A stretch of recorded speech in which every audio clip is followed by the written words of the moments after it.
Well, welcome everybody to week 3 of our November online program for the alumni of the Sunshine Coast Health Center up here in Powell River, BC. And this month we're talking about time. Actually, this is really kind of interesting. If you read a lot of good drug books, I'm thinking, for example, right now of Jack Kerouac's Visions of Cody, which talks about what Kerouac is trying to do is he's trying to give you an impression of what it's like to be stoned on marijuana. And one of the most noticeable things in that book is how time slows down. Right? This is one of the things that Kerouac wanted to talk about. And in fact, if you read a lot of drug books, you see that there are quite a few of them actually are paying attention to this idea of time. So it's not like it's that far out. Right? Anyway, this one. One of the things we've noticed is that some, from a professional point of view, some therapies seem to work okay and some seem to not work so okay.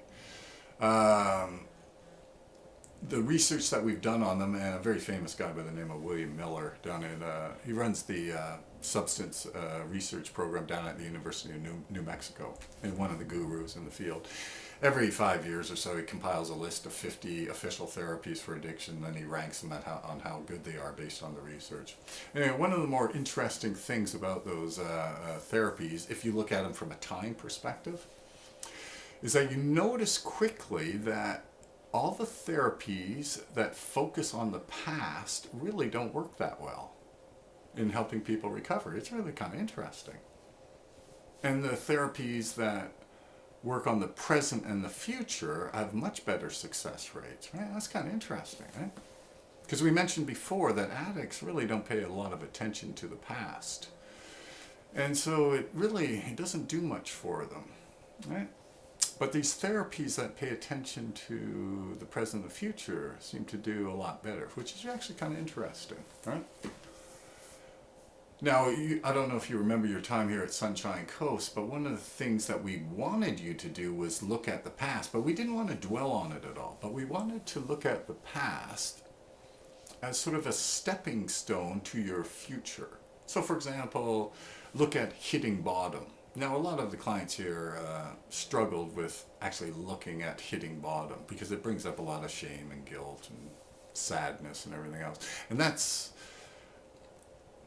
a bad thing, but it is what it is, right? But it's important that you do that because you can learn from that, right? And we know from the research that people who actually pay attention to hitting bottom, they can use it as a springboard for the good life. Or the way we talk about it here is, that is the story you're telling yourself. Hitting bottom is basically that story doesn't work anymore. It's run its course. It's no longer responsive to reality. So part of your job is to write yourself a new chapter. So there's this flow from the past into the present and into the future. So although we do talk about the past here, we always do it with an eye on the future and particularly to be alive right now. But it's interesting, that therapies that focus on the past actually don't work that good. And then maybe therapies that focused on the future or on the present and then have an eye on the future do a lot better. Actually makes sense. But you got to remember, this is tough for a lot of clients, right? Because the present is the only thing that really matters to them. So with therapy, one of the things we're asking you to do is transform yourself from looking at time merely as the present to actually start paying attention to the past and the future. Anyway, we'll be back next week with another clue on this whole time thing.